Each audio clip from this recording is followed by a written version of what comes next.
Hello everyone. कहानी की शुरुआत ही हमारे ड्रामे की फीमेल लीड सॉन्ग शिया से होती है, जो कि 24 इयर्स ओल्ड ऑर्फन गर्ल है। बेचारी अपने बॉयफ्रेंड को सपोर्ट करने के लिए दिन रात मेहनत करती है कि एक दफ़ा उसकी ग्रेजुएशन कंप्लीट हो जाए एंड देन उसको बहुत ही अच्छी जॉब मिल जानी है एंड मेरी सारी टेंशन्स ख़त्म। हम दोनों शादी करेंगे और घर बसाएंगे, हमारा कितना प्रीटी सा घर होगा ना। और बस ये तो इन्हीं ख्वाबों ख्यालों में होती है। और अगर इसके बॉयफ्रेंड चौहान की बात की जाए तो वो एक नंबर का चीटर, धोखेबाज कहीं का। उसने तो इस बेचारी को पैसों की मशीन ही समझ के रखा होता है। बस यूनिवर्सिटी की फीस का बहाना बना के हमेशा इससे पैसे ही मांगता रहता है। आज ही एक अमीरजादी को सबके सामने उसने शादी के लिए प्रपोज कर दिया था। वो तो यही अपना फ्यूचर सेट करना चाहता है कि ये कब अपने अमीर बाप से मुझे इंट्रोड्यूस करवाएगी, मैं उनका दामाद बनूंगा। बस इस तरह से तो मुझे कभी ज़िंदगी में कोई प्रॉब्लम होगी ही नहीं। ये भी आगे से इतनी सियानी होती है कि कह देती है कि उससे पहले कि मैं तुम्हें अपने पापा से इंट्रोड्यूस करवाऊं, मुझे खुद की कुछ सिंसेरिटी तो शो करवाओ। आज के दिन ही इसे शॉपिंग करवाने लेके जाने को ही बोलने लगी थी। ये भी आगे से फ़ौरन से ही मान जाता है। जाहिर सी बात है, इसे पता था कि मैंने पैसों का बंदोबस्त कर लेना है।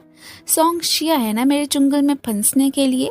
आंटी लिन, जिनके रेस्टोरेंट पे के सोंगशिया काम करती है, वो बहुत ही अच्छी लेडी हैं। वो तो सोंगशिया को बिल्कुल अपनी बेटियों की तरह ही ट्रीट करती हैं। वो तो अक्सर ही समझाती रहती हैं कि तुम्हारा बॉयफ्रेंड चुआन मुझे बिल्कुल अच्छा नहीं लड़का लगता है, हर दफ़ा तुमसे पैसे मांगता रहता है। लेकिन ये फिर उन्हें तसल्ली दे देती है कि ऐसी कोई बात नहीं है, जैसा कि आप समझ रही हैं। वो बेचारा भी क्या करे, आगे को इतना ज़्यादा खर्च भी तो होता है, फीसें वगैरह होती हैं, वो भी उनकी भरपाई करनी ही होती है। खैर, एक तरह से तो इस बेचारी को कुछ पता ही नहीं था कि वो क्या करता फिर रहा है। अब आंटी भी लिन भी इसकी बातों में आ जाती हैं कि ठीक है, अगर तुम कह रही हो तो मैं भी मान ही लेती हूँ। अभी भी कुछ सामान डिलीवर करने के लिए जा रही थी और तभी न्यूज़ में बताया जाता है कि इस शहर के सबसे रिच पर्सन की डेथ हो गई है।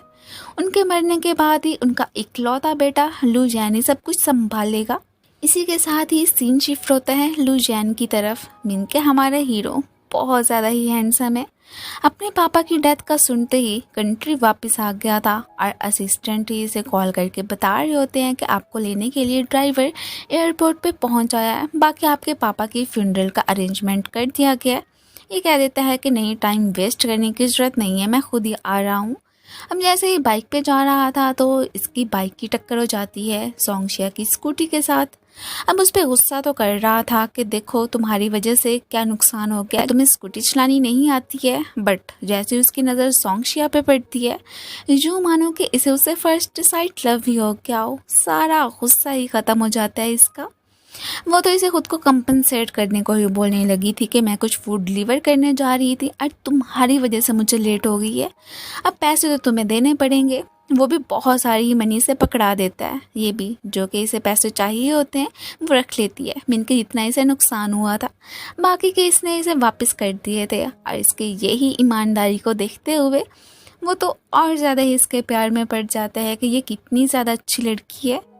दूसरी तरफ ही दिखाया जाता है कि कैसे लूना मैडम इस चीटर के साथ शॉपिंग करने के लिए आई थी, बट यहाँ पे पैसों की कमी हो जाती है। वो तो ज़िद्दी कर रही थी कि मुझे तो यही एक्सपेंसिव ड्रेस चाहिए तो चाहिए। अब क्या तुम मुझसे इतना ज़्यादा लव नहीं करते हो कि मेरे लिए ये भी नहीं खरीद सकते? अब ये भी क्या करता। अब लूना को इम्प्रेस करने के चक्कर में सोंगशिया को मैसेज करता है कि मुझे पैसों की ज़रूरत है, क्या तुम अभी के अभी सेंड करोगी? वो भी बस एक्स्ट्रा फीस वगैरह ही है, क्या करूं, मुझे यूनिवर्सिटी वाले परेशान कर रहे हैं। ये बेचारी तो बहुत ज़्यादा ही टेंशन में आ जाती है कि अब मैं क्या करूं, इतने तो मेरे पास पैसे नहीं हैं जितने के वो मांग रहा है। लू जैन नोट करते हैं कि उसकी बाइक तो काम नहीं कर रही है, उसके पास कोई चॉइस नहीं बचती, इसलिए ही सोंगशिया से कह देते हैं कि क्या तुम अपनी स्कूटी मुझे बेचोगी, तुम्हें जो भी पैसे चाहिए मैं दे दूंगा। वो तो जानबूझ के इससे बहुत सारे पैसे मांग लेती है, मिनके इतनी की स्कूटी थी ही नहीं।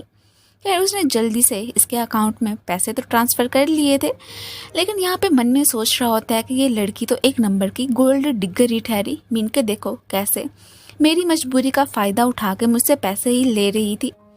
खैर उसे अब नेक्स्ट कभी भी ना मिलने का कह के कि अपनी शक्ल मुझे मत दिखाना, सॉन्ग शिया को मन में कोसता हुआ वहाँ से चला ही गया था। अब सीन शिफ्ट होता है लुजियान के घर की तरफ, जहाँ पे ग्रैंडमा को उनके मरे हुए बेटे की विली दिखाई जा रही थी।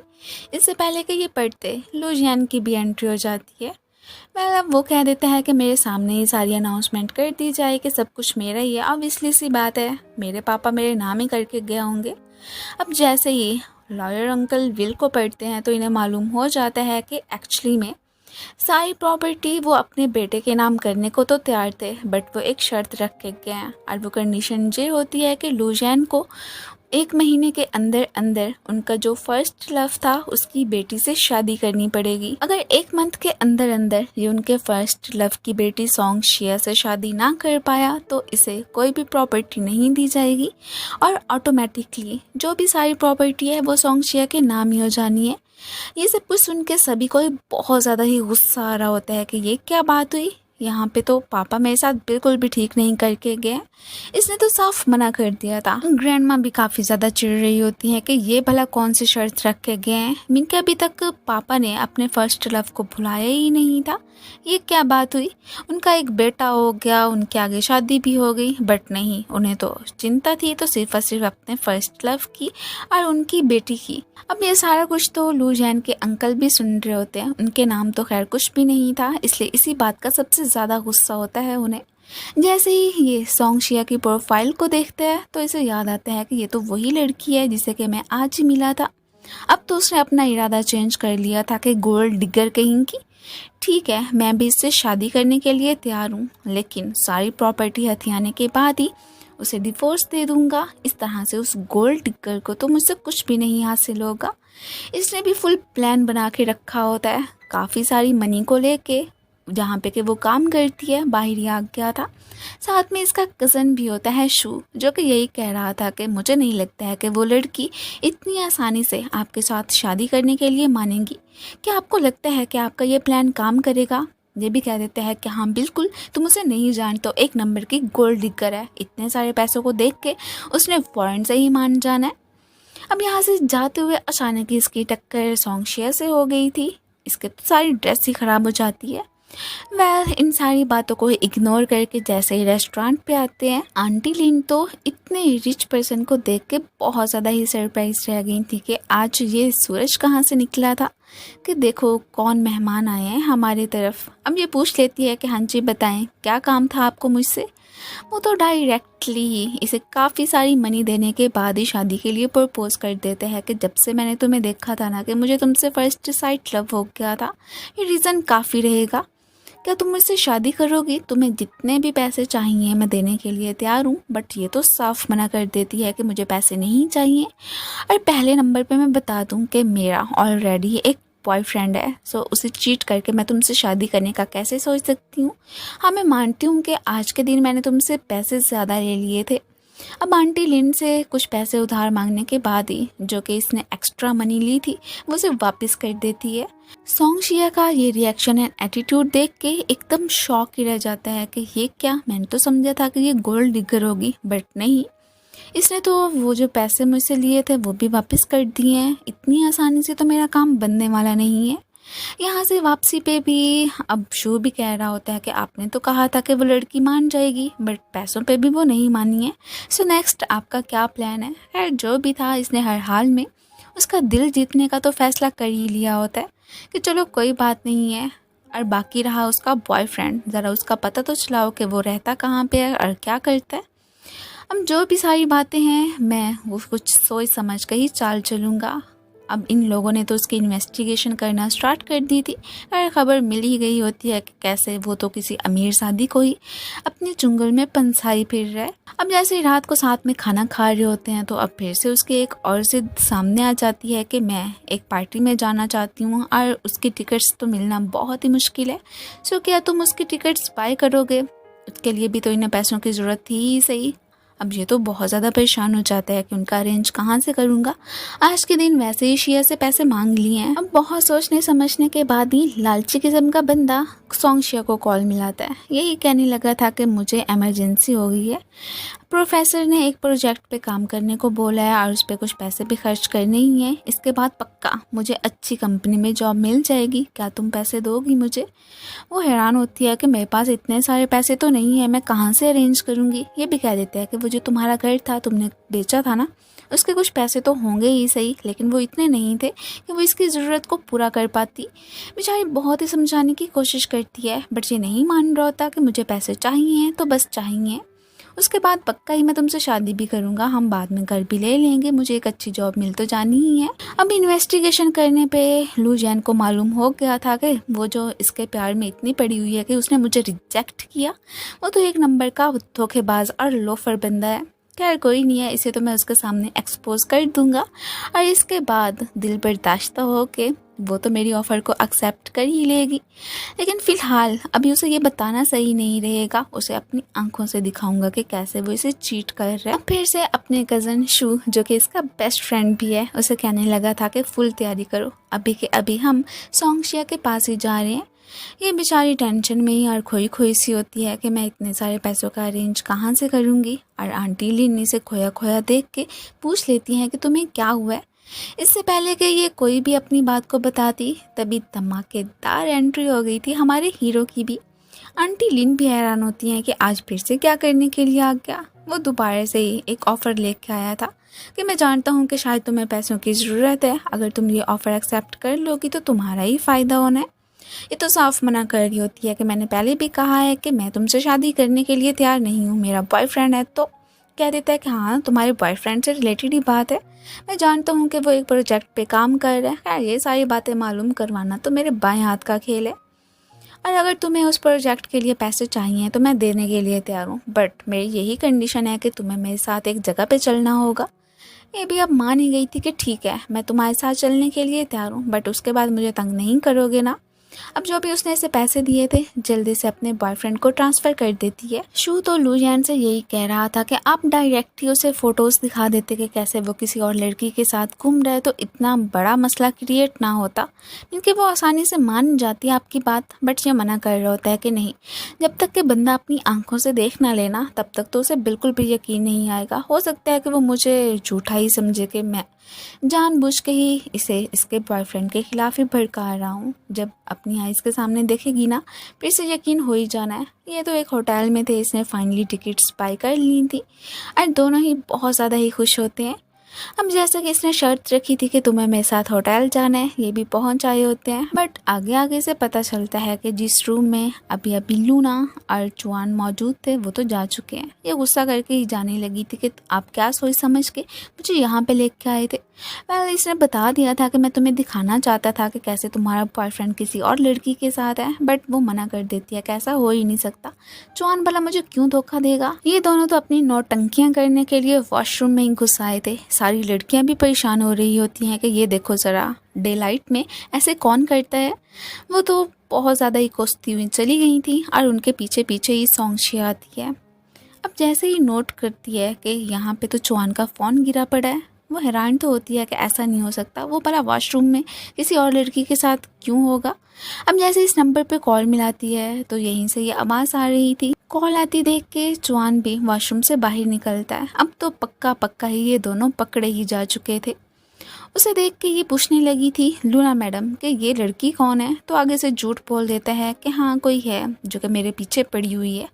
यही कहती है कि मैं इसका बॉयफ्रेंड बनूं, बट मेरा तो इससे कोई भी रिश्ता नहीं है।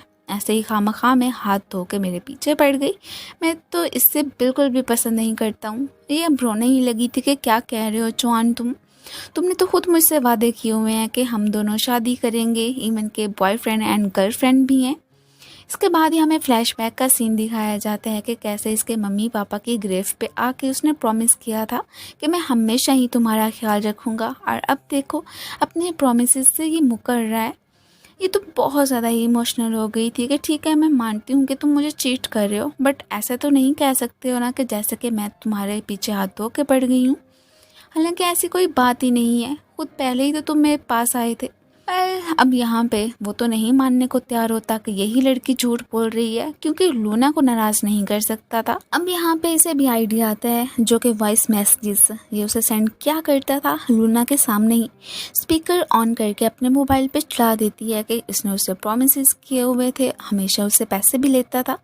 अब फ़ौरन से ही लूना के पाँव पड़ जाता है कि हाँ ठीक है, मैं ऐसे मैसेज क्या करता था, बट वो सब कुछ तुम्हारी वजह से, क्योंकि तुम्हारी डिज़ायर्स को तो मैंने पूरा करना था, और जो पैसे चाहिए होते थे वो जस्ट सॉन्ग शेयर ही मुझे दे सकती थी। तुम्हें मालूम तो है कि मेरे पास इतने पैसे नहीं थे, ये सब कुछ मैं तुम्हारी वजह से ही करता रहा। अब लूना भी कह देती है कि ठीक है, अगर तुम वाकई में मुझसे लव करते हो तो अभी के अभी इस लड़की के कपड़े फाड़ के इसे सड़क पे लेके जाओ, मैं भी देखती हूँ कि कैसे ये बच पाती है। अब ये भी लूना के कहने में आके जैसे उससे बदतमीज़ी कर रहा होता है, वो आगे से थप्पड़ मार देती है कि ये क्या कर रहे हो तुम। अब तो चुआन ने हद ही पार कर दी थी।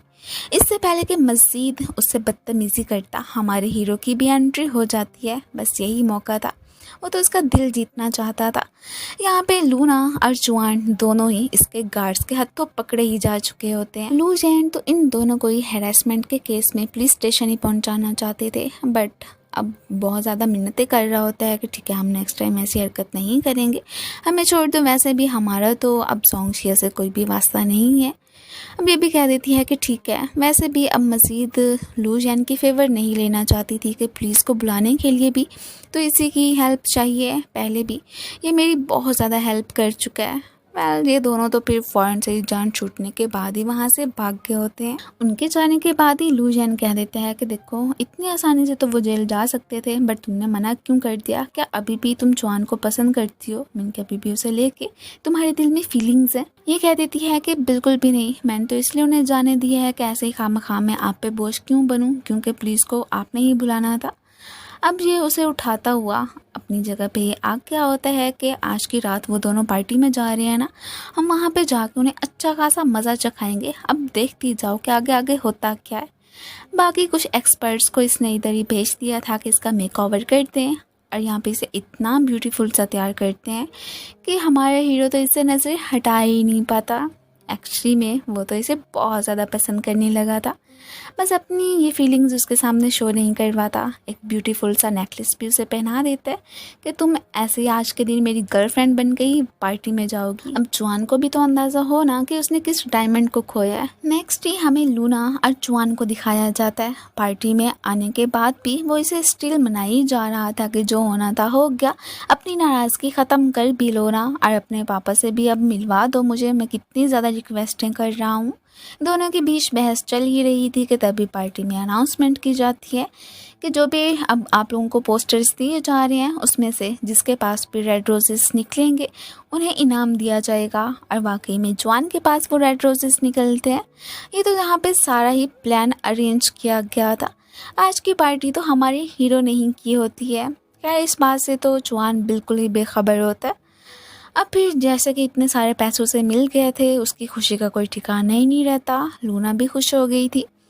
अब जो कि नेक्स्ट गेम थी वो इस होटल के शेयर होल्डर के साथ खेली जानी थी कि जो भी एग्रीमेंट पे साइन करेगा बस उसे ही उनके साथ गेम खेलनी पड़ेगी। अब ये लालच में आ जाता है कि अगर ये गेम खेलने के बाद मुझे इतने पैसे मिले हैं, फिर नेक्स्ट सोचो कि कितने पैसे मिलेंगे। बस इसी चक्कर में वो एग्रीमेंट पे साइन कर देता है। अब उसे पता चलता है कि इस होटल का शेयर होल्डर कोई और नहीं बल्कि लू जैन ही है, और उसके साथ सॉन्ग शिया भी आई थी। इसे अंदाज़ा हो जाता है कि मुझे सारे लोगों के सामने एम्बैरस करने के लिए इन लोगों ने ये चाल चली है। ये गेम छोड़ के जाना चाहता था, तो तभी लू जैन भी कह देता है कि बस अभी से डर गया। ये कह देता है कि नहीं, बिल्कुल भी नहीं, ठीक है, मैं ये तो गेम ख़त्म करके जाऊंगा। और वैसे भी एग्रीमेंट पे साइन हो चुके थे, सो ऐसे तो नहीं जा सकता था। लूना भी कह रही होती है कोई बात नहीं, डरने की ज़रूरत नहीं है। अब जैसे ही ये 2 राउंड्स खेलते हैं तो दोनों में ही जवान जीत जाता है। दोनों की खुशी का तो कोई ठिकाना ही नहीं रहता। अब नेक्स्ट बारी होती है सॉन्ग शिया और लू जैन की। अब इतने सारे पैसों की ऑफ़र भी कर रहे थे तो वो मज़ीद गेम खेलना चाहता है, और यहाँ पे तो सॉन्ग शिया को लू जैन अपनी जगह पे बिठाता है। और ये देख के बहुत ज़्यादा ही जवान क्रिटिसाइज़ करने लगा था कि ये तो एक नंबर की मनहूस लड़की है, इसके होते हुए तो तुम कभी जीत ही नहीं पाओगे, देख लेना। ये सुन के बेचारी बहुत ज़्यादा ही अपसेट हो गई थी कि क्या ये सच कह रहा है, मैं ऐसी ही हूँ। बट नहीं, यहाँ पे लुजियान कहता है कि ऐसी कोई बात नहीं है, तुम तो नंबर 1 लकी हो और स्पेशली के देख लेना कि क्या होता है। और यहाँ पे जो भी राउंड्स खेलते हैं वो सारे ही सॉन्गशिया विन कर जाती है। वो तो काफ़ी ज़्यादा ही खुश हो गई थी एंड उसे देख देख के और उसकी प्यारी सी स्माइल को देख के तो इसके दिल में तो उसे लेके फीलिंग्स और ज़्यादा डिवेलप होना शुरू हो जाती हैं। अब जो कि पहले पैसे इसने जीते हुए थे वो सारे भी हार चुका था। मीन के लालच के चक्कर में जुआन का तो बहुत ज़्यादा ही नुकसान हो चुका होता है और ये इसी बात पे उनसे झगड़ा कर रहा होता है। अब जो कि ये मुश्किल घड़ी में था तब तो लूना भी कह देती है कि मैं तो चली यहाँ से, बाकी जो भी काम है तुम खुद निपटाओ, मैं तो तुम्हारे साथ बिल्कुल नहीं थी। अब ये मिन्नतें कर रहा होता है कि कैसी बातें कर रही हो तुम, मैं तो तुमसे इतना ज़्यादा लव करता हूँ, बाकी तुमने अपने पापा से भी मुझे मिलवाना था, मीन के मिस्टर चैन। अब तभी ऊपर से मिस्टर चैन भी आ जाते हैं कि ये क्या कह रहे हो, ये लूना तो मेरी बेटी नहीं है, जो मेरी बेटी है वो तो अब्रॉड पढ़ने के लिए गई हुई है। ये सुन के तो अब जुआन की शक्ल देखने वाली होती है। मीन के लूना ने भी उसे धोखा दिया था, वो तो बस रिच बन के इसके पैसे ही लूटती रही थी। अब बस लूना और ये दोनों ही जेल जाने वाले होते हैं कि इन्होंने काफ़ी ज़्यादा गड़बड़ी जो करके रख दी थी। ये अब इससे रिक्वेस्ट कर रहा होता है कि प्लीज़ मुझे माफ़ कर दो, मुझसे बहुत ही बड़ी मिस्टेक हो गई है कि मैं लूना के कहने में आ गया था।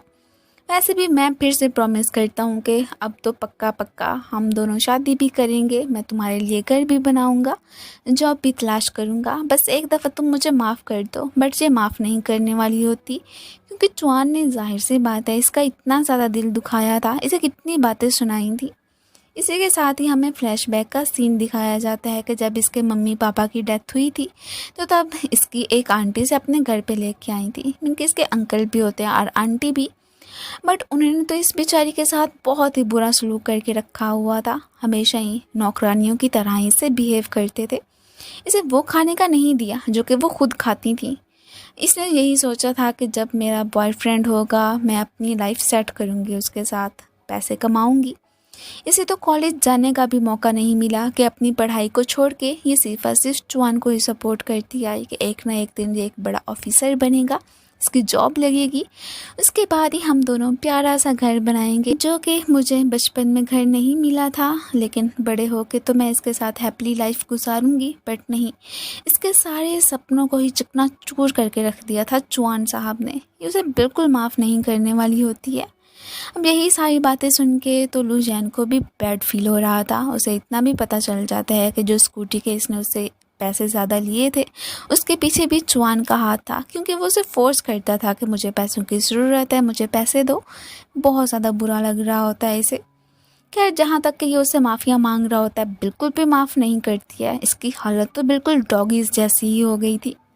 यहाँ से जाते हुए अब लुजियान इससे बहुत प्यार से बात करता है और ये भी कहते हैं कि पार्टी में आई क्या है, सो क्या तुम मेरे साथ डांस करना पसंद करोगी। ये मना कर रही होती है कि मुझे डांस करना बिल्कुल नहीं आता, लेकिन वो तो अब इसका हाथ पकड़ के खुद के साथ ही डांस करने लगा था। यहाँ पे तो एक बहुत ही ब्यूटीफुल सा मोमेंट दिखाया जाता है। बट अचानक ये सॉन्गशिया बेहोश हो गई थी, इसे उसकी टेंशन होने लगी थी। अब बहुत ज़्यादा स्ट्रेस लेने की वजह से ही सॉन्गशिया की ये हालत हुई थी।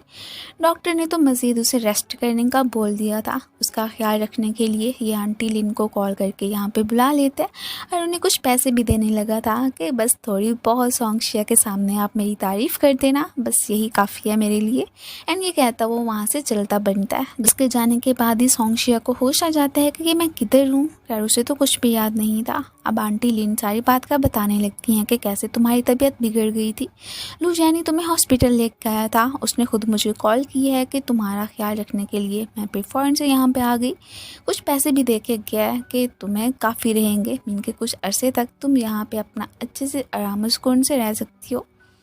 एंड देन जो कि स्कूटी थी वो भी वापस करके गया है, मीन के उसे वो सारे पैसे चाहिए ही नहीं थे। अब ये सुन के इसके दिल में भी उसे लेके फीलिंग्स डेवलप होना स्टार्ट हो ही जाती हैं कि वैसे वो मेरे साथ कितना ज़्यादा अच्छा है। अब यहाँ पे तो आंटी लिन पूछ ही लेती हैं कि वैसे एक बात तो बताओ कि तुम्हारा और लुजियान का क्या चल रहा है। वैसे जुआन तो मुझे पहले ही बिल्कुल भी अच्छा नहीं लगता था, और जब से मुझे पता चला है कि उसने कैसे तुम्हें चीट किया तब से तो मुझे जुआन से और ज़्यादा नफरत हो गई है। लेकिन ये लुजियान उससे डिफरेंट है। वैसे सच सच बताना क्या चल रहा है। वो कह देती है कि नहीं नहीं ऐसी कोई बात नहीं है, जैसा कि आप समझ रही हैं हम दोनों तो जस्ट फ्रेंड्स हैं। आंटी भी समझ चुकी होती हैं कि हाँ हाँ ठीक है, बस फ्रेंड्स ही हैं। अब नेक्स्ट डे हमें लू जैन को ही दिखाया जाता है, जिसने सोंगशिया की प्रोफाइल पकड़ी हुई थी। उसने सारी इन्फॉर्मेशन इकट्ठी करने को बोला था। तो शू आके फिर बता रहा होता है कि कैसे सोंगशिया के मम्मी पापा की डेथ हो गई थी। वो तकरीबन 13 या 14 ईयर्स की थी। हालांकि उसके 2 अंकल भी थे, लेकिन उन्होंने उसे अपने घर में रहने ही नहीं दिया। उसे बहुत ही बुरा सलूक करते थे। बेचारी खुद का खर्चा पूरा करने के लिए ही कैसे पार्ट टाइम जॉब्स करती आई है। इवन कि उसके पास रहने के लिए भी कोई खास घर ही नहीं है। ये सब कुछ सुन के से तो और ज़्यादा बुरा लग रहा होता है। इसे इतना भी अंदाज़ा हो गया था, जैसे कि मैंने माना था कि वो एक गोल्ड डिगर है, बट नहीं। कभी कभी हमें गलत फहमी तो हो ही जाती है। इसने तो हर हाल में अब सोंगशिया को सपोर्ट करने का ही फैसला कर लिया था, और ये भी कि मैं उससे शादी करूँगा। बाकी जो कि इनहेरिटेंस वाली बात है, उस सारी ही सच्चाई का मैं उसे बता देता हूँ। अगर सारा कुछ उसे मिल भी जाए तो मुझे कोई फ़र्क नहीं पड़ता है। मीन के अब अपने प्लान से ये पीछे हट रहा था, और यही सारी बातें इसने ग्रैंडमा से भी शेयर कर ली थी कि सोंगशिया अच्छी लड़की है, हमें उसके साथ धोखा नहीं करना चाहिए। मीन के उसे फोर्सफुली पहले ये शादी के लिए मनाऊँ, एंड देन बाद में सारी प्रॉपर्टी लेने के बाद ही उसे डिवोर्स दे दूँ। और यही सुनना था। ग्रैंडमा तो भड़क जाती हैं कि तुम भी अपने पापा की तरह निकले ना, कि कैसे अपने फर्स्ट लव को वो कभी भुला ही नहीं पाए, और अपनी प्रॉपर्टी तक अपने फर्स्ट लव की बेटी को देने के लिए तैयार हो गए। बट मेरी लाइफ में ऐसा कुछ नहीं होने वाला है, समझे तुम। इवन के ये सारी बातें सुनने के बाद उन्होंने इस बेचारे को थप्पड़ भी मार दिया था, और फिर नील डाउन होके उसे इमोशनली ब्लैकमेल भी करने लगी थी कि अगर तुम उस लड़की की इतनी ही साइड ले रहे हो तो फिर मुझे भूल ही जाओ। मैंने तुम्हें पाल पोस के इतना बड़ा किया, क्या तुम ये भूल गए हो कि कैसे तुम्हारी मॉम की डेथ हुई थी। मीन कि तुम्हारे पापा तो अपने फर्स्ट लव को भुला ही नहीं पाए, लेकिन फिर भी देखोगे कैसे तुम उसी लड़की की साइड ले रहे हो। तुम्हें कुछ तो शर्म होनी चाहिए। अब ग्रैंडमा को इतना रोता धोता हुआ देख के कह देता है कि ठीक है, जैसा कि आपका इरादा है मैं वो करने के लिए तैयार हूँ। उस लड़की से शादी करूँगा और उसे अपने प्यार में फंसाऊँगा। ठीक है, यही चाहती है ना आप। ये सुन के अब ग्रैंडमा कुछ रिलीफ फील करती हैं। सोंगशिया को अपनी स्कूटी वापस मिल गई थी, एंड साथ ही साथ उसने दोबारा से ही काम स्टार्ट कर दिया होता है। रेस्ट भी नहीं किया था, अभी अभी तो हॉस्पिटल से डिस्चार्ज हुई थी। उसके जाने के बाद ही पीछे से लू जैन बात करने के लिए आंटी लिन के पास आता है। अब आंटी लिन तो यही बताने लगी थी कि कैसे थोड़ी देर पहले ही शिया यहाँ से चली गई है, तुमने आने में देरी कर दी। वो कह देता है कि नहीं, मुझे आपसे इम्पोर्टेंट बात करनी है। ये तो आंटी लिन से फेवर ही मांग रहा था कि मैं जस्ट आपसे बात करने के लिए ही आया था, सोंगशिया से नहीं। आपने इतना अरसा सोंगशिया के साथ गुजारा है, आपको तो मालूम होगा कि उसकी लाइफ की सबसे बड़ी विश क्या है। अब आंटी लिन भी बता देती हैं कि कैसे उसके पास अपने मम्मी पापा की एक इकलौती फ़ोटो थी, और वो भी गुम हो गई। कब से उसकी तलाश में है, बट वो उसे मिली ही नहीं। वो अपने मॉम डैड से इतना ज़्यादा जो लव करती है, क्या अगर तुम वो तलाश करके उसके पास लेके जाओगे ना, तो उसे अंदाज़ा हो जाएगा कि तुम उससे कितना ज़्यादा लव करते हो। अभी आंटी से प्रॉमिस लेते हैं कि हाँ ठीक है, वो सब कुछ तो मैं कर लूँगा, बट ये बात अभी फ़िलहाल तो आप सोंगशिया से डिस्कस नहीं करेंगी, क्योंकि मैं उसे सरप्राइज़ जो देना चाहता हूँ। अब वो भी मान जाती है कि हाँ हाँ ठीक है, तुम परेशान मत हो, मैं इस बात का जिक्र बिल्कुल भी सोंगशिया से नहीं करूँगी। अब तभी आंटी के जाने के बाद ही पीछे से शू आ जाता है। वो भी सोंगशिया से रिलेटेड ही बात कर रहा था कि क्या सच में अभी भी तुम उसे धोखा देना चाहते हो, मीन के उससे शादी करना चाहते हो इसलिए कि ताकि उसकी प्रॉपर्टी हासिल कर पाओ। अब यही बातें कर ही रहे होते हैं कि तभी सोंगशिया पैसे लेके आ जाती है कि आपने मेरा ट्रीटमेंट करवाया और स्कूटी भी वापस कर दी। अभी भी मैंने आपका उधार चुकाना है ना, मैंने पैसे इकट्ठे कर लिए हैं, और जो भी उसने उससे लिए हुए थे वो वापस कर देती है, क्योंकि वो मज़ीद खुद के ऊपर डेप्ट चढ़ा के नहीं रखना चाहती थी। वो ऐसी लड़की नहीं थी कि खामखा में ही दूसरों से पैसे वसूल करती फिरे। बाकी कैसे लू जैन ने उसकी इतनी ज़्यादा हेल्प की थी, चुआन से भी इसकी जान छुड़वाई, इसलिए कह देती है कि आज की रात मैं आपको डिनर के लिए इनवाइट करती हूँ, क्या आप आएंगे। और साथ ही साथ शू से भी कह देती है कि अगर आप भी आना चाहते हैं तो बिल्कुल आ सकते हैं। अब ये सुन के तो लू जैन भी जेलस फील करने लगता है कि ये क्या, अब मैं एक आ रहा हूँ ना, तो फिर ये शू को बुलाने की क्या ज़रूरत है। वो घूर के शू की तरफ देखता है कि मना करो अभी के अभी। अब शू भी एक्सक्यूज़ करता हुआ वहाँ से चला ही गया था। यार जाहिर सी बात है, कबाब में हड्डी थोड़ी ना बनना चाहता था। इसके बाद ही वो इसे डिनर करवाने के लिए अपने घर पे लेके जा रही होती है कि वहाँ पे मैं आपके लिए अपने हाथों से खाना बनाऊंगी। और कुछ बच्चे जो कि शरारती से यहाँ से गुजर रहे थे अचानक इन्हें धक्का दे देते हैं और इसी वजह से इन दोनों की फर्स्ट किस भी हो गई थी। जो कि सब्जियां वगैरह लेके जा रहे थे वो नीचे गिर जाती हैं और उन्हें उठाने के चक्कर में जैसे ही वो इसका हाथ पकड़ता है तो ये ब्लश करती हुई फ़ौरन से ही घर पे आ जाती है। अब यहाँ पे जिस तरह के वो इसके लिए खाना बना रही थी तो वो पूछ लेता है कि वैसे मुझे सच सच बताना कि पहले कितने लड़कों को अपने घर पे इनवाइट किया है। मीन कि जो भी तुम्हारी हेल्प करते हैं उन्हें थैंक यू बोलने के लिए क्या तुम घर पे लेके आती हो? क्या अंदाज़ा भी है तुम्हें कि अगर किसी लड़के को घर पे लेके आए तो क्या होता है? ये कह देती है कि हाँ ठीक है, मैं जानती हूँ इन सारी बातों को, लेकिन आप तो सबसे डिफरेंट हो। आपके अलावा तो मैंने कभी भी किसी को घर पे बुलाया ही नहीं है। ये सुन के तो अब लू जैन को भी शरारत सोचती है और वो तो और ज़्यादा इसके क्लोज आ गया था। इसे टीज़ करने में तो उसे मज़ा आ रहा होता है। कह देते हैं कि अच्छा सबसे डिफरेंट कैसे हूँ तो मैं भी एक लड़का ना। वेल अब फिर इसे साइड पे करने के बाद ही खुद खाना बनाने में इसकी हेल्प करने लगा था। खाना खाने के बाद जैसे ही वॉक करने के लिए बाहर आते हैं तो इसकी नज़र एक स्टॉल पे पड़ती है एक ब्यूटीफुल से केक को देख के। वो तो अब सोंगशिया के लिए बाय करना चाहता था बट तभी एक छोटी बच्ची आ जाती है कि ये केक तो मुझे भी चाहिए और स्टॉल पे पड़ा भी एक ही होता है। ये उसे वहाँ से भगा देता है कि नहीं नहीं, आप जाके कहीं और से बाय कर लेना, ये तो आपकी बिग सिस्टर को पसंद आया है सो मैं उसे ही गिफ्ट करूँगा। अब जैसे ही ये उसे केक दे रहा था इतने में गार्ड अर्शु दोनों ही अपने बॉस को पिक करने के लिए आ गए थे। ये जैसे ही वहाँ से जा रहा होता है तो पीछे से सोंगशिया आवाज़ लगाती है। वो ये वाला केक इसे ही गिफ्ट करना चाहती थी और फिर मन में सोच रही होती है कि वैसे है तो ये स्टॉल का, आप तो इतने रिच बंदे हो, आपको ये केक पसंद भी आएगा कि नहीं आएगा। अब ये सारी बातें कह ही रही थी कि वो अपने इमोशंस पे कंट्रोल नहीं कर पाता, फ़ौरन से ही आके इसे किस कर लेता है।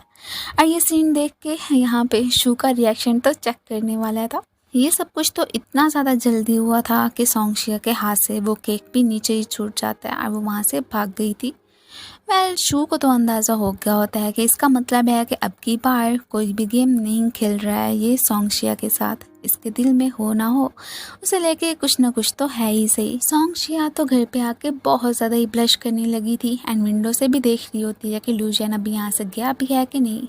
और जैसे ही उसकी गाड़ी यहाँ से गुजरती है फ़ौरन से इसने विंडो को बंद कर दिया था और इसके बाद ही इसे लू जैन का मैसेज मिलता है कि केक देने के लिए थैंक यू, वो बहुत ज़्यादा ही डिलीशियस था। अब फिर हमें दिखाया जाता है कि कैसे इतने दिनों से इसकी मुलाकात सोंगशिया से नहीं हुई थी कि बिजनेस मीटिंग का बहाना करके ये तो उसके होम टाउन गया हुआ था जहाँ पे कि फाइनली इसने वो फ़ोटो हासिल कर ली थी जिसे कि कब से तलाश कर रही थी सोंगशिया। अब शो तो यही कह रहा होता है सो क्या अभी आप उसे ये फ़ोटो गिफ्ट कर देंगे, बट ये मना कर रहा होता है कि अभी नहीं, अभी तो और ज़्यादा उसका दिल जीतना बाकी है और वैसे भी जब मुझे अच्छा मौका मिलेगा तभी मैं उसे गिफ्ट करूँगा। सोंगशिया जैसे ही काम करने के लिए आती है तो आंटी लिन के थ्रू से पता चलता है कि इसके लिए बहुत सारे गिफ्ट्स लू जैन ने भेजे हैं। वो बिजनेस मीटिंग से वापस आ गया। ये सब कुछ देख के ये खुश हो रही होती है कि फाइनली आज तो मैं पक्का पक्का उससे मिलूंगी। और रात को ये साहब पहुंचे होते हैं अपने गार्ड को लेके, साथ में शू भी था, इसलिए प्लान बना के रखा हुआ था कि गार्ड ऐसे ही जानबूझ के अटैक करेगा सोंगशिया पे और मैं जाके उसकी हेल्प करूँगा। अब उसकी जान बचाऊँगा तो हो सकता है कि वो मुझे पसंद करने लगेगी। इसे क्या ही पता कि वो तो ऑलरेडी ही इसे पसंद करती है। अब इससे पहले कि मज़ीद अपने प्लान को आगे बढ़ाते यहाँ पे चुआन सोंगशिया पे अटैक कर देता है। इनका प्लान तो सच में ही हो गया था। ये तो सोंगशिया को बचाने के चक्कर में खुद आगे आ जाता है। वेल अब जो कि चुआन साहब इतने अरसे से बाहर घूम रहे थे वो तो पक्का पक्का ही जेल जाने वाले होते हैं। मीन अब तो उसके कोई भी चांसेस नहीं थे कि वो वहाँ से बाहर निकल पाए। अब मेरे शू को इशारा करता है कि इसे कहो कि मुझे घर पे लेके जाए। सो शू कह देते हैं कि आपके घर पे ये बैंडेड वगैरह तो हो गई सही ना, तो आप क्यों ना मिस्टर लू जैन को घर पे लेके जाएं। ये भी फाइनली उसे लेके आ ही गई थी। उसकी चोट पे पट्टी वगैरह बांध देती है और ये भी कह रही होती है कि मेरी खातिर यूँ जान की बाजी लगाने की क्या ज़रूरत थी, अगर आपको कुछ हो जाता तो मैं सारी ज़िंदगी खुद को माफ़ ही ना करती। वो कह देते हैं कि ऐसी कोई भी बात नहीं है, चलो मेरी तो खैर है, अगर चुआन तुम्हें ही नुकसान पहुंचा देता तो, अगर तुम्हारे साथ कुछ हो जाता तो फिर मैं सारी जिंदगी खुद को माफ़ ही ना करता। अब इनडायरेक्टली उसे ये कहने की कोशिश करता है कि वो इसे कितना ज़्यादा लव करता है। बार बार उसकी यही ज़िद होती है कि मुझसे शादी कर लो और दोनों क्लोज आए ही थे कि वो इससे दूर हो जाती है कि नहीं। अचानक ही इसे कॉल भी आ गई थी। ये तो यही चाहती है कि जो कि चुआन ने मेरे इतने सारे पैसे लेके रखे हुए हैं मैं उससे वापस ले लूँ। उसके ऊपर तो इसने केस करवाने का भी सोच लिया था और यही सारी बातें इससे भी डिस्कस कर लेती है। अब उसने तो इसके लिए एक लॉयर को भी अरेंज कर दिया था कि वो ज़रूर तुम्हारा ये केस जीतेगा और तुम्हें तुम्हारे सारे पैसे वापस मिल जाएंगे। खैर इतना सब कुछ करने के बाद भी सोंगशे इसके साथ शादी करने के लिए नहीं मानी थी। ये बहुत ही हर्ट होता है। अब जैसे यहाँ से जा रहा था तो सोंगशे कह देती है कि वैसे आपका ड्राइवर तो चला गया तो घर कैसे जाएंगे। ये भी कह देता है कि अब इसकी चिंता करने की तुम्हें क्या ही ज़रूरत हो सकती है, वैसे भी कौन सा तुम मुझे यहाँ पे स्टे करने के लिए कहोगी। और ये कहता हुआ वहाँ से चलता बनता है। नेक्स्ट इसका प्लान था कि हम सोंगशे के सामने ये प्रिटेंड करेंगे कि जैसे ये कंट्री ही छोड़ के जा रहा है, वो ज़रूर मेरी हेल्प करने के लिए आएगी। लू जैन के अंकल को तो बहुत ज़्यादा ही जल्दी होती है कि अगर ठीक है सोंगशिया के साथ लू जैन की बात नहीं बन रही है तो वो अपने बेटे शू से ही कहने लगे थे कि क्यों ना तुम उसे शादी के लिए प्रपोज करो और सोंगशिया से पहले शादी ही कर लो, सो सारी प्रॉपर्टी तुम्हारे नाम हो जाएगी। हमेशा से यही चाहते हैं कि बस सारी चीज़ों पे यही कब्जा कर लें। शू भी कह देते हैं कि हाँ हाँ ठीक है पापा, जैसा आप करने को बोलेंगे मैं बिल्कुल वैसा ही करूँगा। वो तो जानबूझ के ही अपने पापा को बहलाना चाहता था कि वो जो उनके अगेंस्ट जो भी कुछ करते फिर रहे हैं ना उनसे बाज आ जाए। भाग के पहुंचता है सोंगशिया के पास कि प्लीज़ हमारी हेल्प करो कि कैसे लू जैन इस कंट्री को छोड़ के जा रहा है। उसने तो ये भी कहा है कि काफ़ी अरसे तक वो वापस नहीं आएगा और तुम्हारे लिए भी वो पीछे से कुछ छोड़ के गया है। अब जैसे ही उस पेपर को खोल के देखती है तो उसमें से उसे अपने मम्मी पापा की फ़ोटो दिखती है जितने अरसे से उन्हें तलाश कर रही थी। अब फिर वो सारी बात का बता देता है कि तुम्हारे होम टाउन गया था जब उसने ये बहाना बनाया था कि वो बिज़नेस ट्रिप पे जा रहा है। एक्चुअली में वो तो यही फ़ोटो हासिल करना चाहता था। इतनी मेहनत से उसने ये सारी चीज़ें इकट्ठी की हैं कि अभी भी तुम्हें लगता है कि वो तुम्हें लेके सिंसियर नहीं है। अंदाज़ा हो ही जाता है इसे कि वाकई में वो इसे कितना ज़्यादा लव करता है और इसी की वजह से ही कंट्री छोड़ कर जा रहा है। बेचारे ने इतनी ट्राइयाँ की हैं और ये हर बार उसे मना ही करती रही। अब फाइनली ये उसे एयरपोर्ट पे लेने के लिए ही जाने वाली थी। अब कंट्री छोड़ के जाने वाला प्लान तो सक्सेसफुल हो गया था और इस बारे में हमारे हीरो को तो अंदाज़ा हो ही जाता है। उसकी स्माइल चेक करने वाली ये तो रोकने के लिए आ गई थी कि अभी भी मुझे तुम्हारा डेब्ट चुकाना है, ऐसे कैसे छोड़ के जा सकते हो। वो कह देता है कि अच्छा तो क्या तुम्हें भी अभी वही पैसे चुकाने की पड़ी हुई है। मीन के ये नहीं है कि मैं यहाँ से जा रहा हूँ कि तुमसे इतना ज़्यादा लव करता हूँ, मुझसे शादी कर लो। अब इतनी ज़्यादा तो देख चुकी थी कि कैसे उसके हमेशा फेवर किया करता है, शायद ये मुझसे ट्रू लव करता है, इसलिए मान जाती है कि हाँ ठीक है। अब इतनी ट्राइयाँ कर चुका था तो वो मना कैसे करती, पॉइंट तो ही मान गई होती है।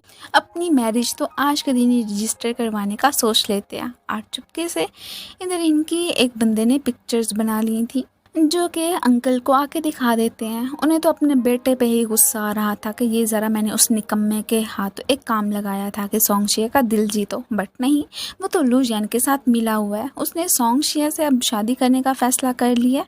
सारी प्रॉपर्टी तो उसी के नाम हो जाएगी। एक तो मेरे बेटे के हाथों कुछ नहीं लगेगा, ऊपर से मुझे भी कुछ नहीं मिलेगा और मैं ऐसा बिल्कुल नहीं चाहता हूँ। इसने भी एक प्लान बना के रख ही लिया था। अब अपने चेले से कह देता है कि ठीक है क्यों ना हम सोंगशिया के सामने ये एक्सपोज कर दे कि वो विल आखिर को क्या है। उन्होंने विल के बारे में तो अभी सोंगशिया को नहीं बताया है कि वो सारी प्रॉपर्टी तो उसके नाम ही होनी थी और ये जानबूझ के उसे अपने चुंगल में फंसा रहे हैं। और ये जानने के बाद तो सोंगशिया पक्का पक्का लू जैन से शादी नहीं करेगी। कैसा रहा आइडिया। और बस अपने चेले को ही उसने भेज दिया था। विल की कुछ कॉपी वगैरह उसने करवा ही ली होती है। इधर ग्रैंडमा खुश लग रही होती हैं क्योंकि उन्हें मालूम हो गया था कि कैसे फाइनली लू जैन ने उस लड़की को खुद से शादी करवाने के लिए मना ही लिया। वो बंदा तो विल की कॉपी रखता हुआ रेस्टोरेंट से चला जाता है इससे पहले कि आंटी लिन की नज़र पड़ती। उसे यहाँ पे सोंगशिया की कॉल आती है जो कि यही बता रही थी कि मैं अपनी मैरिज रजिस्टर करवाने के लिए जा रही हूँ। आंटी तो उसे बेस्ट विशेस देती हैं कि तुम्हें अपना प्यार मिल गया, भला इससे बढ़ के और क्या चाहिए। अब अचानक कि इनकी नज़र उसी विल की कॉपी पर पड़ गई थी। सारी बात का मालूम हो जाता है कि लू जैन ने उसके साथ धोखा किया, कैसे प्रॉपर्टी हथियाने की खातिर ही वो सोंगशिया से शादी कर रहा है और हमें ये बात उसे बतानी चाहिए। पहले तो उसे कॉल करने की ट्राई करते हैं जो कि ये पिक नहीं कर पाती। इसके फ़ोन की बैटरी डेड हो गई थी कि बाद में जब मैं इसे चार्ज करूँगी तो आंटी लिन से बात कर लूँगी। अब इतनी भी क्या ख़ास बात करनी होगी उन्होंने मुझसे। ये लोग तो मैरिज ब्यूरो आ ही गए थे और इनके पीछे पीछे ग्रैंड माँ भी होती हैं। वो तो काफ़ी ज़्यादा खुश थी कि अब तो पक्का लू जानी सब कुछ संभाल लेगा। वेल यहाँ पे अंकल तो बहुत ही नाखुश लग रहे थे कि ये ज़रा मैंने विल की कॉपी भिजवाई थी, वो लोग पहुँचे नहीं हैं। और तभी आंटी लिन भागी भागी आ जाती हैं इनकी शादी को रुकवाने के लिए। उनके पीछे पीछे शू और ग्रैंड माँ भी भागते हैं कि अरे नहीं, इन्हें तो हर हाल में हमें रोकना है। खैर फाइनली इनकी शादी हो ही गई होती है, मैरिज सर्टिफिकेट भी हासिल कर लिए थे। तभी आंटी लिन आके उसे वो विल दिखा देती हैं कि ये देखो कैसे तुम्हारी प्रोफाइल इसके पास है और अपनी प्रॉपर्टी हथियाने के चक्कर में इसने तुमसे शादी की है। ये तो इमोशनल हो जाती है कि पहले जॉन ने मुझे चीट किया था और अब इसकी बारी थी, मैंने तो इस पर ट्रस्ट किया था, यही सोचा था कि शायद मुझे मेरा ट्रू लव मिल गया, कम से कम ये तो मेरी केयर करता है, मुझसे लव करता है। बट नहीं, ये भी धोखेबाजी निकला। वो बहुत ज़्यादा ही हर्ट हो गई थी क्योंकि उसे ना तो ये सारी प्रॉपर्टी चाहिए थी, कुछ भी नहीं चाहिए था, बस एक ट्रू लव था। लेकिन नहीं, यहाँ पे तो शायद मुझसे कोई भी लव नहीं करता है। और ये कहते तो ये भाग ही जाती है और ये ग्रैंड माँ से कहने लगा था कि ये आपकी गलत फहमी होगी कि मैंने प्रॉपर्टी की खातिर ही सोंगशिया से शादी किया, बिल्कुल भी नहीं। बल्कि मैंने तो ये कंडीशन भी रख दिया साथ ही साथ कि अगर सोंगशिया मुझसे डिवोर्स लेगी तो ऑटोमेटिकली जो भी सारी प्रॉपर्टी है वो उसके नाम ही हो जाएगी, क्योंकि मुझे खुद पैसों का लालच नहीं है। और ये कहता हुआ अपनी ग्रैंडमा को बताने के बाद ही सीधा भागता है सोंगशिया के पास। वो तो इसके साथ नहीं जाना चाहती थी, वो अब इसे उठाता हुआ गाड़ी में आ जाता है। अब इसे सारी बातें समझाने की कोशिश करने लगता है कि हाँ, पहले मुझे लगा था कि तुम गोल्ड डिगर हो और इसलिए ही तुम्हें पैसों की ऑफ़र भी मैंने की थी कि तुमसे डिवोर्स ले लूँगा और सारी चीज़ें फिर मेरे नाम ऑब्वियसली सी बात है हो ही जानी है। मुझे भी बुरा लगा था कि कैसे सब कुछ पाने के लिए मुझे तुमसे शादी करनी पड़ेगी, ये शर्त तो मेरे पापा ने ही रखी थी। बट यकीन मानो कि मुझे तुमसे फर्स्ट साइट लव भी हुआ था और जब मुझे पता चला कि तुम गोल्ड डिगर नहीं हो, मैं ट्रूली तुमसे शादी करना चाहता था। इवन के डिवोर्स के तौर पर मैंने ये कंडीशन भी रखी है कि ऑटोमेटिकली जो भी सारी चीज़ें हैं वो तुम्हारे नाम हो जाएंगी। क्या अभी भी तुम्हें यकीन नहीं है कि मैंने तुम्हें चीट किया? ये भी इमोशनल हो जाती है एक तरह से। तो इसे भी लू जाने की बात पर विश्वास आ ही गया था कि हाँ, वैसे चूहान से जान छुड़वाने में या जैसा कि मुझे उससे पैसे चाहिए थे वो लेने में इसने ही मेरी मदद की है। आंटी लिन इसे ढूंढने के लिए आए थे। ये फ़ौरन से ही गाड़ी में उसे लेता हुआ वहाँ से चलता बनता है। ये भी अब छोड़ ही देते हैं कि कोई नहीं, हस्बैंड एंड वाइफ बन गया, अपने सारे मामला खुद ही हल कर लें तो यही उनके लिए भी बेहतर होगा। हम ज़रा आउटसाइडर्स हैं, हमें उनके बीच पड़ने की क्या ही ज़रूरत। इधर अंकल ने तो अब लू जैन को मरवाने का ही प्लान बना लिया होता है कि ठीक है, अगर घी सीधी उंगली से नहीं निकला तो अब मुझे उंगली टेढ़ी ही करनी पड़ेगी। वैसे भी अगर उन लोगों को ये मालूम हुआ कि पहले ही मेरी वजह से ही वो विल सोंगशिया तक पहुंची है, उन्होंने मुझे नहीं छोड़ना। ये सारी बातें शू ने सुन ली थी। वो लू जैन को कॉल मिलाता है कि जहाँ कहीं भी हो वापस आओ और गाड़ी से बाहर मत निकलना। ये जो कि सोंगशिया को लेके बाहर ही खड़ा था, फ़ौरन से उसे गाड़ी में बिठाता है। अब वो लोग जैसे इन्हें मारने के लिए आते हैं, ये उनसे जम के फाइट करता है। यार वो तो इतने ज़्यादा सारे लोग थे, इसलिए इस बेचारे के सर पे तो अच्छी खासी चोट लग जाती है। इससे पहले कि मज़ीद इसे नुकसान पहुंच जाते, इसे बचाने के लिए गार्ड और शू पहुंच आए थे।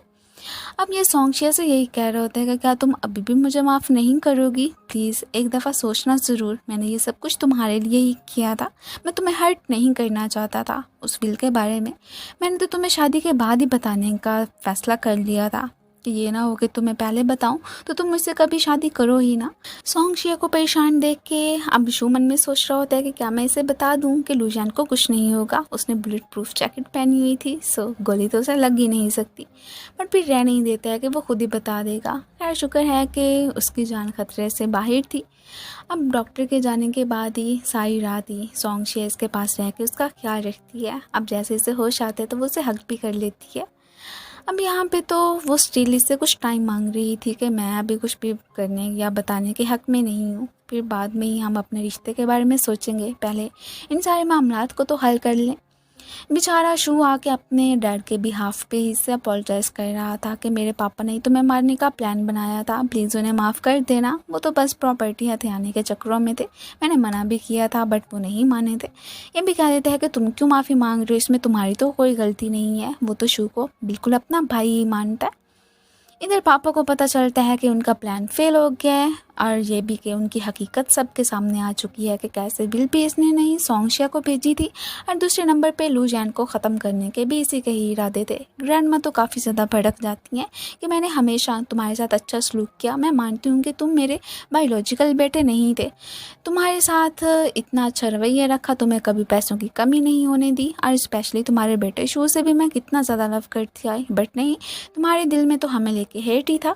वो भी कह देते हैं कि हाँ हाँ बिल्कुल, आप ही मेरी कौन सी बायोलॉजिकल मॉम है, आपकी वजह से मेरी मॉम को इतनी मुश्किलात को फेस करना पड़ा, उन्हें घर से भी निकाल दिया गया, बस एक मुझे यहाँ पे रहने की इजाज़त मिली। मैं जानता हूँ कि आपने कभी भी मुझसे लव नहीं किया और ऊपर से देखो कि सारा कुछ लू जैन के ही हवाले कर दिया, मीन के मेरे बेटे का भी तो कोई हक बनता है। लेकिन नहीं नहीं नहीं, आप तो सबसे ज़्यादा ये सब कुछ हुआ ही आपकी वजह से है, जो मैंने लू जैन को मारने का प्लान बनाया है। आप ही स्कीमिंग लेडी थी, आपको तो कभी नोबल लोग पसंद ही नहीं आए हैं। ग्रैंडमा को भी तो इस बात का अंदाज़ा होता ही है कि उन्होंने पहले ही बहुत सारी गलतियाँ कर ली हैं। इवन कि इन्हें ये भी पता था कि उनका बेटा कैसे एक नोबल लड़की मीन के सोंगशिया की मॉम को पसंद करता है, बट इन्होंने कभी इजाज़त नहीं दी कि वो उससे शादी करे। अपनी पसंद की लड़की से ही इन्होंने उनकी शादी करवाई थी जिसमें कि लू जैन पैदा हुआ था। ये सारा सदमा तो इनके लिए काफ़ी होता है कि ये सुनने के बाद ही वो तो बेहोश ही हो गई थी, इवन के कोमा में भी चली गई होती हैं। इधर ये अपने पापा से कह रहा होता है कि देखें, अब की बार मैं सच सच बताऊँ ना कि आप ही गलत तरफ हैं। देखिए हम ठीक है, मैं मानता हूँ कि आपके साथ ज़्यादती हुई थी, मीन के आप मेरी ग्रैंडमा को घर से निकाल दिया गया था, आपकी मॉम को उनके साथ अच्छा बिहेव नहीं किया गया, बट जो कुछ भी है, जो ये वाली ग्रैंडमा है, मीन के हमारी बायोलॉजिकल ग्रैंडमा नहीं है और ना ही आपकी बायोलॉजिकल मॉम है, लेकिन उन्होंने कभी भी इस कमी का एहसास नहीं होने दिया कि हम उनके अपने नहीं हैं। और बाकी लू जैन से मैंने बात कर ली है, वो तो आपको माफ़ करने के लिए भी तैयार है, बस आप अपनी तैयारी करें। हम अब्रॉड जा रहे हैं, वहाँ पे जो आपकी वाइफ है और दूसरे बच्चे हैं, हम उनके साथ ही रहेंगे। अब हमें इनकी लाइफ में मज़ीद इंटरप्ट करने की ज़रूरत नहीं है। अब वो भी पछता ही रहे होते हैं कि हाँ वैसे मैंने भी अच्छा नहीं किया, ऐसे ही बड़ों का बदला लेने के लिए लू जैन को मारने की ट्राई की, उन्हें भी अब काफ़ी ज़्यादा ही पछतावा हो रहा था। सो इसलिए ही कंट्री छोड़ जाने का ही फैसला कर लेते हैं कि ग्रैंडमा को जब होश आएगा वो ना मुझे देखेंगी और ना ही मुझ पे गुस्सा करेंगी। ग्रैंडमा तो कोमा में ही जा चुकी होती हैं, सो इसलिए ही अब उनके होश में आने के तो खैर कोई भी चांसेस इतने नहीं दिख रहे थे। इन दोनों की भी टेंशन ही होती है कि पता नहीं ग्रैंडमा को कब होश आएगा। ये अभी भी उससे टाइम ही मांग रही होती है कि प्लीज़ क्या कुछ दिन मुझे दोगे, इसके बाद ही मैं बहुत सोचने समझने के बाद घर वापस आ जाऊंगी। ये सीधा ही काम करने के लिए आंटी लिन के पास आ गई थी और ये हर दिन आके दरवाजे पे ही खड़ा हुआ करता है कि कभी तो ये घर वापस जाने के लिए मानेंगी ना। और इतनी उसकी सिंसेरिटी को देख के, इसके लिए इतना प्यार देख के आंटी लिन तो इसे समझाती हैं कि देखो कोई भी लड़का ऐसा नहीं करता है, मैं मानती हूँ कि तुम भी इसे पसंद करती हो, अब जो भी नाराज़गी थी वो ख़त्म कर ही दो ना। सोंगशिया फाइनली लू जैन के साथ घर जाने के लिए मान गई थी। अब तो लू जैन की खुशी का कोई ठिकाना ही नहीं रहता। अब वो जैसे इसे घर पे लेके आता है तो सामने से काफ़ी सारे टीचर्स को ही उसने बुलवा के रखा हुआ था कि पहले मेरी वाइफ को पढ़ने का मौका नहीं मिला था, उसने इतनी सारी ट्रबल्स को फेस किया, बट अब की बार नहीं, मैं कॉम्प्रोमाइज़ नहीं करूँगा, इसे सबसे बेहतर तालीम दिलवाऊँगा और वो भी घर पे आके इसे पढ़ा के जाएंगे। यार ये कितना ज़्यादा स्वीट केयरिंग है ना। अब ये सब कुछ देख के तो ये भी खुश हो जाती है कि चलो ठीक है, अब तो मुझे ये भी दुख नहीं है कि चुआन मुझे छोड़ के चला गया, वैसे भी इसकी वजह से ही इसने केस जीत लिया था। चुआन तो हमेशा हमेशा ही जेल में अपनी लाइफ गुजारने वाला था और जो पैसे उसने लूटे हुए थे वो भी इसे वापस मिल ही गए होते हैं। ये दोनों ही काफ़ी ज़्यादा ही खुश थे कि शुक्र है अब हमारी लाइफ में हमें दूर करने वाला कोई भी नहीं है। एंड इनके इसी हैप्पी मोमेंट के साथ ही हमारे इस ड्रामे की एंडिंग हो जाती है। Thank you so much for watching. So guys, आप लोगों को ये ड्रामा कैसा लगा मुझे कमेंट्स में ज़रूर बताइएगा। मिलते हैं फिर नेक्स्ट वीडियो में न्यू कहानी के साथ, तब तक के लिए बाय एंड अपना ख्याल रखना।